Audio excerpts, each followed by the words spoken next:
আসসালামু আলাইকুম ওয়া রাহমাতুল্লাহি ওয়া বারাকাতুহু। প্রিয় দিনী ভাই ও বোনেরা, কেমন আছেন সবাই? যে আলহামদুলিল্লাহ, আশা করি সকলেই ভালো আছেন। বিয়ের দুদিন পর রিহান আজ শ্বশুর বাড়ি যাবে।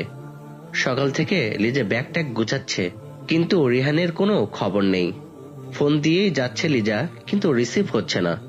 হঠাৎ রিহান ফিরল বাসায়। রিহান আসতে লিজা জিজ্ঞাসা করলো, এই এতক্ষণ কোথায় ছিলে? একটা ফ্রেন্ডের সাথে দেখা হয়েছে, তাই কথা বলতে বলতে লেট হয়ে গেছে। আচ্ছা, মোবাইল কোথায়? মোবাইল তো প্যান্টের পকেটে।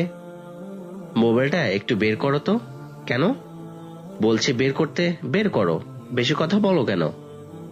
রিহান পকেট থেকে মোবাইল বের করে দেখে প্রায় 20টা ফোন। চেক করে দেখে লিজা ফোন দিয়েছে। দুঃখিত লিজা, আমি দেখিনি। এই, তুমি আমার সাথে কথা বলবা না প্লিজ। কেন? কোনো কথা নয়, একদম চুপ। হয়েছে কি সেটা একবার বলো। বলছি চুপ থাকতে, কান দিয়ে যাচ্ছে না। রিহান চুপচাপ রুম থেকে বের হতে যাচ্ছে, তখন লিজা বলল, এই, আমি কি রুম থেকে যেতে বলেছি? তাহলে কি করব এখানে আমি? লিজা হেসে বলল, গাধা একটা। রিহান সাহস পায়নি কিছু বলার, তাই আর কিছু না বলে চুপচাপ বসে রইল সোফায়। রিহান চুপচাপ দেখে লিজা বলল, এই, তুমি বোবা নাকি? মানে কি? কথা না বলে চুপচাপ বসে আছো কেন? কি কথা বলবো? আচ্ছা, কথা বলতে হবে না। তুমি আমার কাপড়গুলো একটু ধুয়ে দাও তো। মানে? আমি কাপড় ধুতে পারি না, দুঃখিত। না পারলেও দিতে হবে, কারণ আমি বলেছি। শুধু তাই নয়, সারা রুম ভেজা কাপড় দিয়ে মুছবে। বেচারা রিহান আর কি করবে? যদি কথা না শোনে তাহলে কপালে দুঃখ আছে। তাই বউয়ের কথায় কাজে লেগে গেল। মনে মনে বলল, আমি আর বাসায় থাকবো না, আমাকে একাই যেতে হবে ঢাকায়।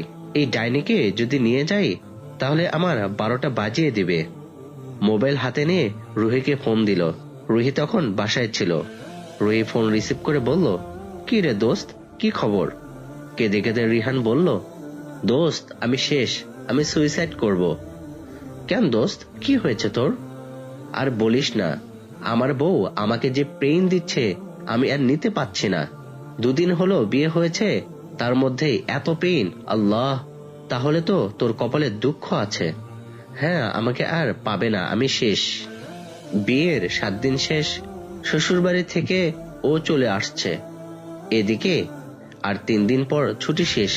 তাই চলে যেতে হবে রিহানকে। রিহান ওর মা ফাতেমা বেগমকে ডেকে বলল, আমাকে আগামীকাল ঢাকায় যেতে হবে। কেন? তোর যে আরো 2 দিন ছুটি বাকি আছে। না, আজ সকালে অফিস থেকে ফোন দিয়েছে, জরুরি মিটিং আছে, যেতেই হবে। একা যাবি নাকি বৌমাকেও নিয়ে যাবি? না, আমি একাই যাব। তুই যে বললি বউ নিয়ে যাবি। নিতে চেয়েছিলাম, কিন্তু সেখানে যে লিজে একা হয়ে যাবে, কথা বলার মতো কাউকে পাবে না। কেন? পাশের বাসায় অন্য মানুষ আছে, তাদের সাথে কথা বলবে। মা ব্যাপারটা বুঝতে পারছেন না। নতুন অবস্থায় কি লিজা অন্যদের সাথে কথা বলবে? আস্তে আস্তে পরিচিত হয়ে যাবে। আচ্ছা, কিছুদিন যাক, তারপর অবস্থা বুঝে নেব।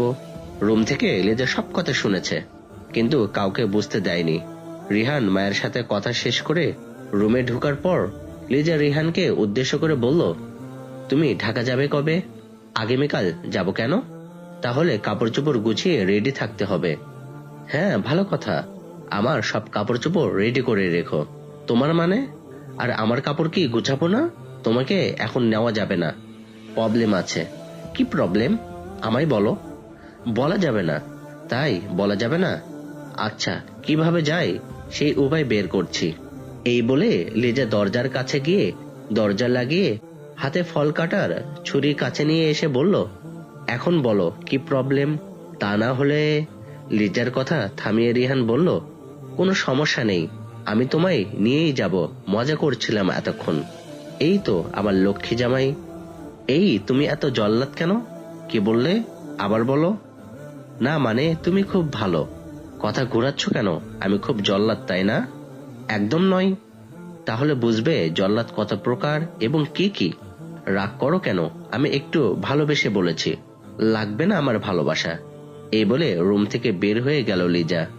রাত্রিবেলা খাবারের সময় সবাই মিলে খাবার খাচ্ছে। লিজা সবাইকে খাবার এগিয়ে দিচ্ছে।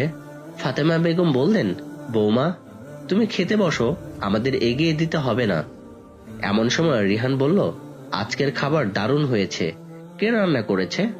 পাশের চেয়ার থেকে মিলি বলল, ভাইয়া আজকে আম্মু রান্না করেছে। মায়ের হাতের রান্না সত্যি অসাধারণ।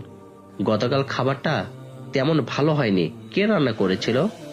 পাশ থেকে ফাতেমা বেগম বললেন, লিজা রান্না করেছে। এই কথা শুনতেই মাথায় বিন উঠে গেল রিহানের। লিজার দিকে তাকিয়ে দেখে লিজা রেগে লাল হয়ে আছে। মনে মনে ভাবল, আজ আমার খবর আছে। লিজার রাগ দেখে বলল, গতকালের নয়, সেদিন আমার এক ফ্রেন্ডের বাসায় খেয়েছিলাম, মনে পড়ছে, খুব একটা ভালো ছিল না রান্না। গতকালের রান্নাও ভালো ছিল। পাশের চেয়ার থেকে মিলি হাসছে। মিলির হাসি দেখে মিলির বাবা বললেন, এই খাবারের সময় এত হাসি কিসের?